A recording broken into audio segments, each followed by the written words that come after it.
Salam əziz və hörmətli bacı və qardaşlarımız. Son günlərdə dünya gündəmini zəbt etməkdə davam edən və belə görünür ki, bundan sonraki günlərdə daha çox gündəmə çevriləcək Jeffrey Epstein işi.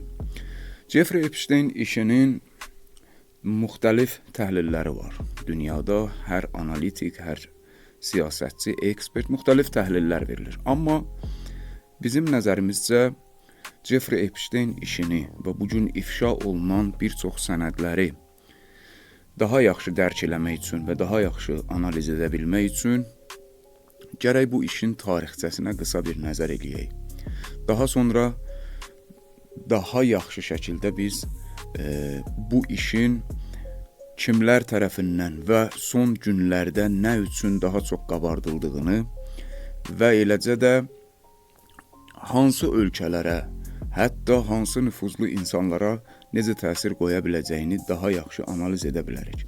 Elə buna görə də biz bugünkü proqramımızı bu işin qısa tarixçəsinə və haradan başladığına, hansı proseslər keçdiyinə həsr edirik.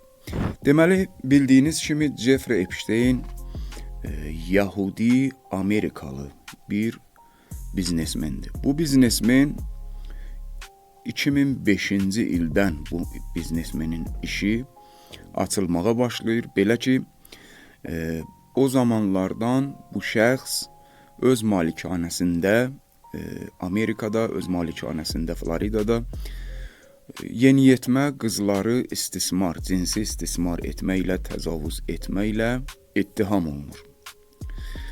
Amma məsələ burada qalmır.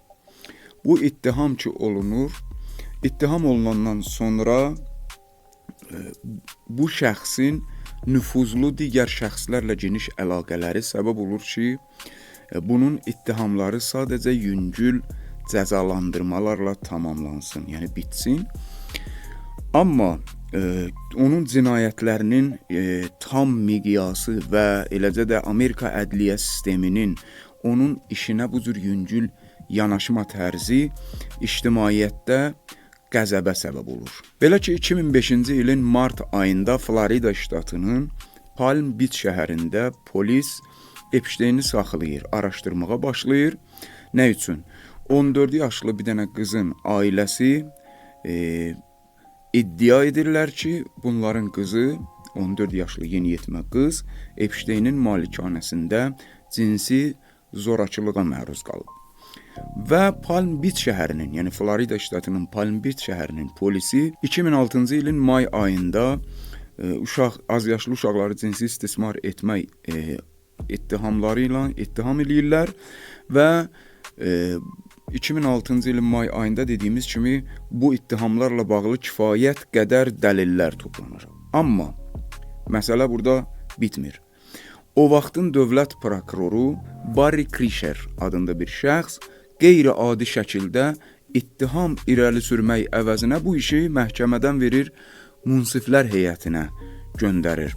2006-cı ilin iyul ayında isə ştatın böyük münsiflər heyəti Epsteinin uşaqları fahişəliyə cəlb etmək ittihamı ilə bir sıra bu ittihamlarla bağlı hökmlər irəli sürülür, bunu ittiham eləyir və günahkar bilir və beləliklə polis onu həbs eləyir. Amma iş burada da bitmir. Bu cinayətlər və bu ittihamlar çox yüngül hesab olunur və bu yüngül hesab olunduğuna görə də dərhal ictimaiyyətdə sərt tənqidlərlə qarşılaşır. Florida polisi isə, necə deyərlər, prokuroru çox yumşaq olmaqda və Epsteinə xüsusi münasibət göstərməkdə ittiham eləyir və faktiki olaraq deyir ki, xüsusi endirim verilib bu Epstein adlı şəxsə. Beləliklə də Federal Təhqiqat Bürosu da işə qarışır, yəni FBI istintaqa paralel olaraq daxil olur. Və eyni zamanda Florida ştatının cənub dairəsi üzrə ABŞ prokuroru Alexander Acostanın rəhbərlik etdiyi Miami'dəki federal prokurorlar da 2007-ci ildə Epsteinə qarşı böyük bir federal ittihamnamə hazırlayırlar və irəli sürürlər.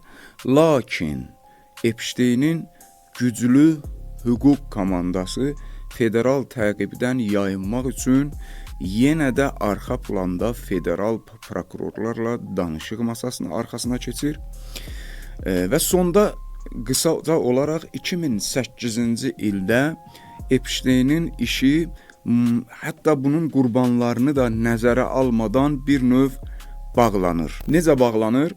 Epstein'in əslində lobbisi olan hüquq komandası federal prokurorluqla, məxsusən Aleksandr Akosta'nın da rolu ilə cəmi kiçik ittihamlarla, güya yeniyetmələri fahişəliyə cəlb etmək, 18 yaşından aşağı qızları fahişəliyə cəlb etmək ittihamı ilə sadəcə 18 ay buna həbs cəzası verilir.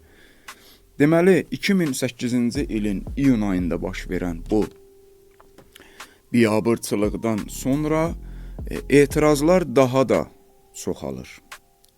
Epstein məsələsində etirazlar daha da qabarıq şəkildə özünü biruzə verir. Bu etirazların çoxalmasının səbəblərindən biri də Epstein'in kiçik ittihamlarla cəmi 18 ay həbs cəzasına məhkum edilməsi və bundan əlavə 18 ay həbsin növüdür, yəni formasıdır. Belə ki, Epstein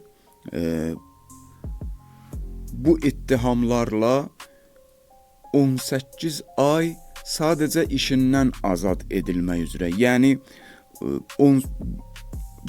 həbs günlərinin gündüzlərini öz ofisinə gedə bilirdi, sadəcə gecələrini həbsxanada keçirmək üzrə məhkum edilir və hətta 18 ay bu cür yüngül ittihamlar və yüngül həbs formasına baxmayaraq 18 ay həbsdə qalmır.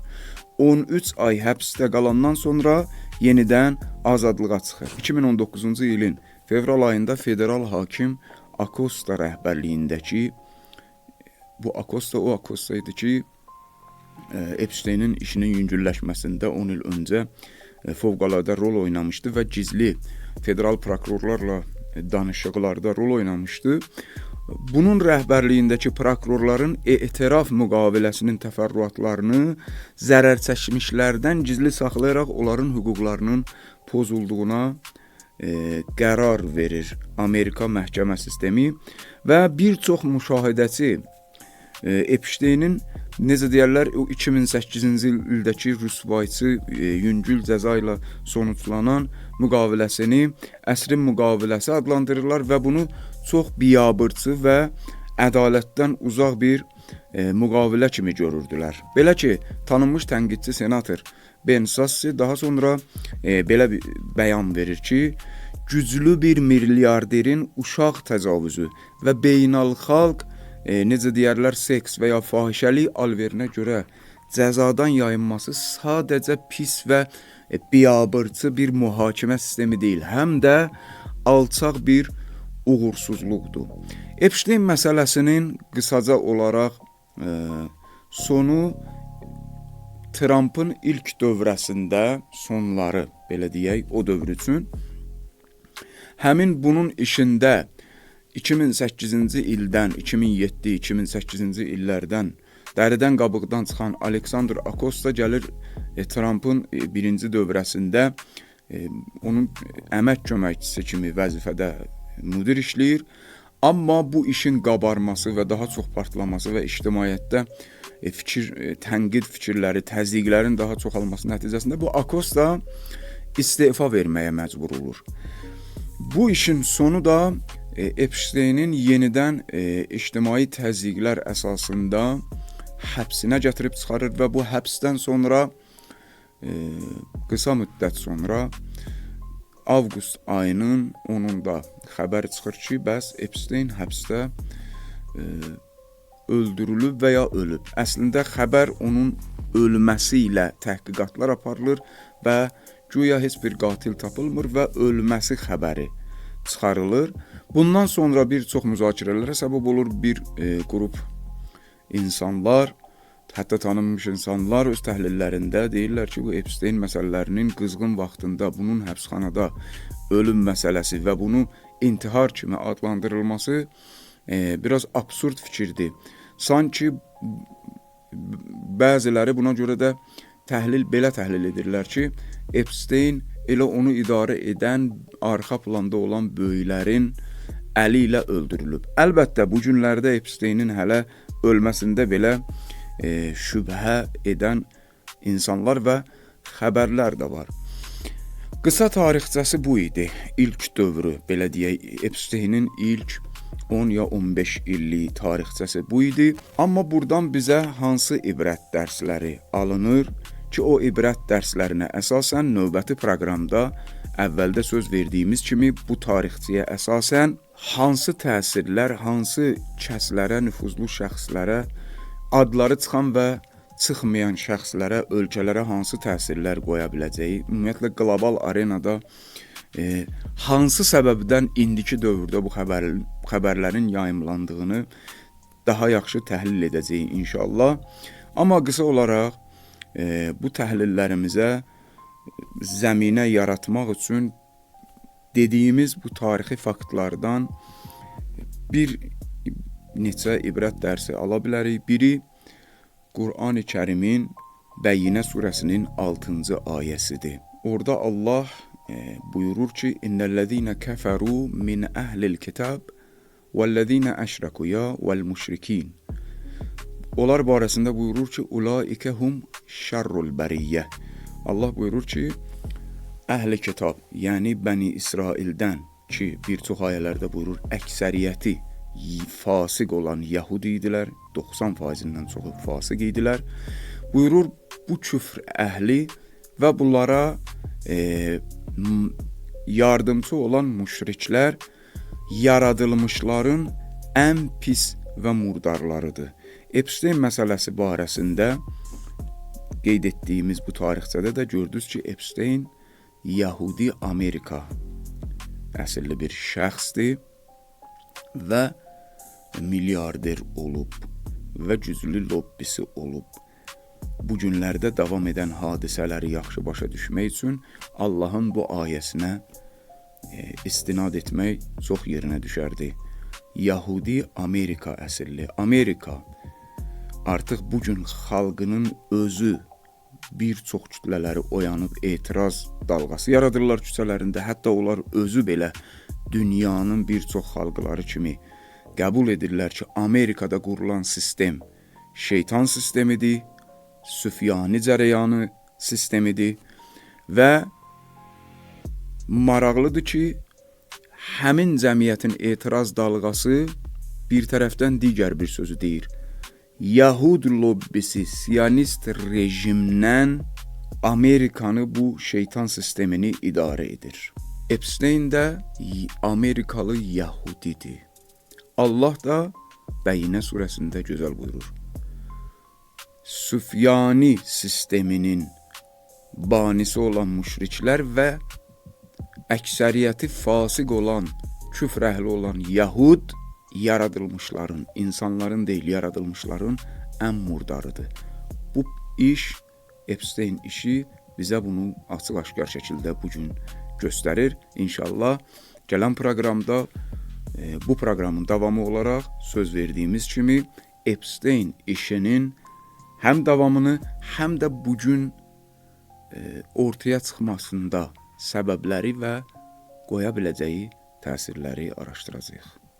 Allah'a emanet olun.